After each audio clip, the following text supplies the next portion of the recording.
Thank you. Good morning, everyone.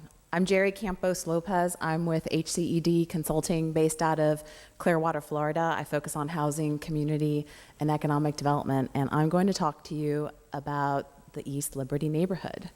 As you all know, East Liberty is writing its success story.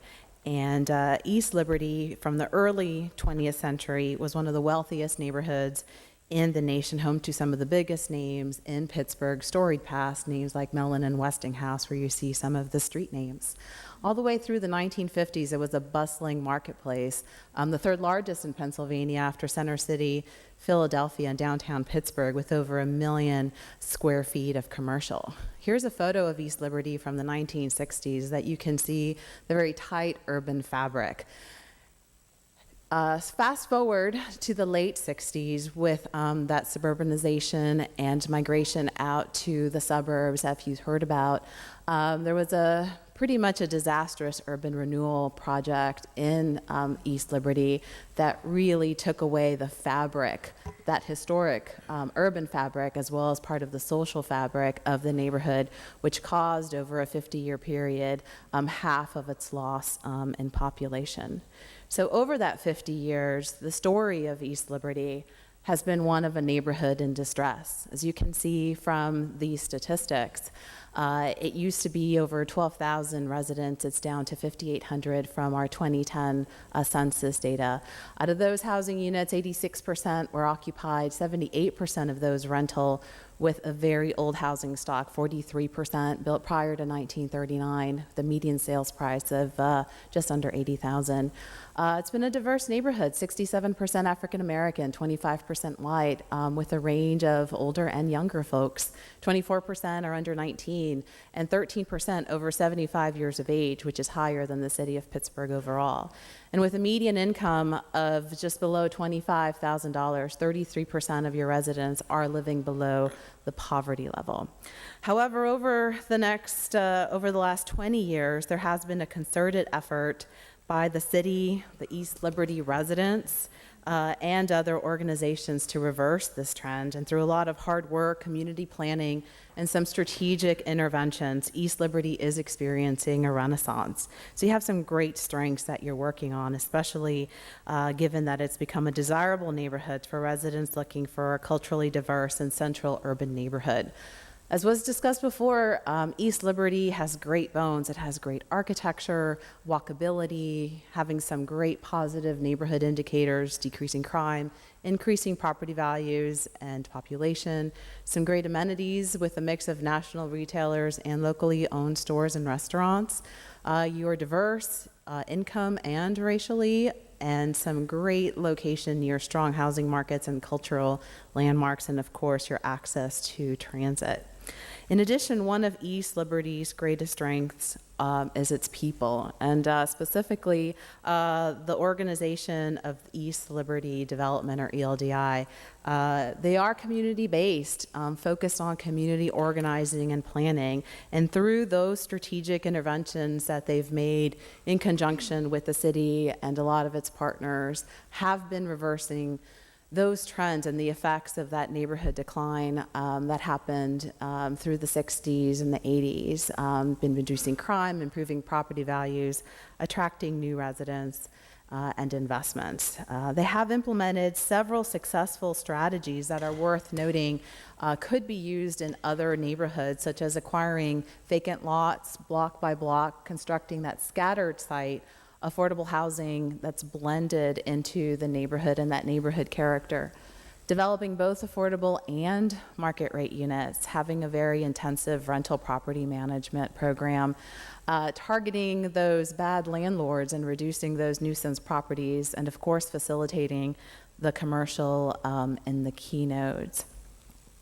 Overall, the market in East Liberty, as you heard, still has the capacity for both residential and commercial, but the work is not done. There is that demand for a diverse, safe neighborhood with that urban vibe, and East Liberty is well poised to capture this market and its benefits for both its residents and its businesses. However, after decades of disinvestment and population loss, Residents understandably have a distrust of a lot of these institutions and a fear of that displacement. With the recent steep increases in property values and sharp sales of single-family homes in some areas of East Liberty have increased this perception that the neighborhood is no longer affordable and it's losing its social fabric. In addition, there's the perception that East Liberty has completed its transformation, and as you can see from this picture, there is still work that needs to be done in the physical as well as economic and that social factor. In addition, given some of these kind of steep rise in market pressures, this is also causing some organizational pressure on ELDI, and given the myriad of areas, it's suffering from some mission creep. And given that this all happened rather quickly, the organization has been criticized for not providing some of those wraparound services that support residents and businesses. Now, while some of programs do exist, some of the residents and businesses are unclear about how to access those services, so that's something that needs to be clear. Part of the inherent question that the panel was asked to evaluate is this replicability of the ELDI model in other neighborhoods. And as a panel, we believe that there are some challenges with this because of the uniqueness of East Liberty's scale. It's much smaller, it's less than half a square mile. Its strategic location and historic commercial center. In addition, given the high volume of vacant lots in some of these other neighborhoods, this is a high-risk strategy in doing lot acquisition for an organization without strategic community plan, capacity, or funding. In addition, these other neighborhoods in the study area are more geographically isolated. The perception and reality of crime is greater, with fewer anchor institution, critical population loss, and community organizations. So this leads us to what happens next. What are some of the recommendations?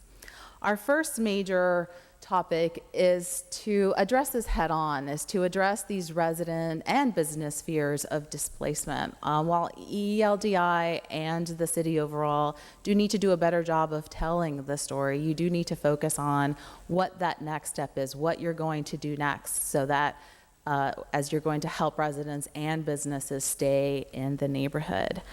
We recommend looking at an overall strategy for wealth creation and asset building to help the residents and the businesses benefit from this stronger market reality. Specifically, we have two areas that we're recommending. One is the commercial and retail strategy. We want to make sure that with these increased market rents, that you focus on developing a strategy for a desired mix of national and locally based retail. Specifically, how much retail do you want and where do you want it to go? And to do this, we recommend doing a market study that includes looking at your retail leakage and your extended demographic and psychographic profile, so you can collect this data in order to identify these new opportunities for business creation. This is a way to really identify some of your entrepreneurial businesses, your local startups, and help identify spaces for them to go. In addition, concentrate on offering business retention programs so that you can offer some technical assistance on how to reposition the business given these new market realities, how you can market in this new social media realm, how you can buy some property, how can you access grants and loans. In addition, we believe that ELDI is well positioned to be a conduit to provide that support network and mentoring for the businesses to help make their transition successful.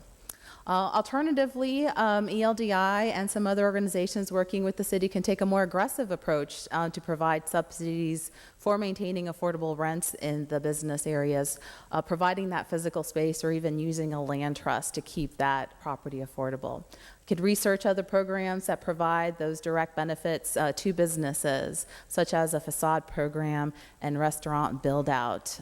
Here's a picture from Penn Avenue and Highland from 1988 to 2016, and as you can see from the picture, a facade program would be very beneficial to help in this regard. From a residential perspective, We are recommending that ELDI really take a look at what it does best in working with its partners and the city.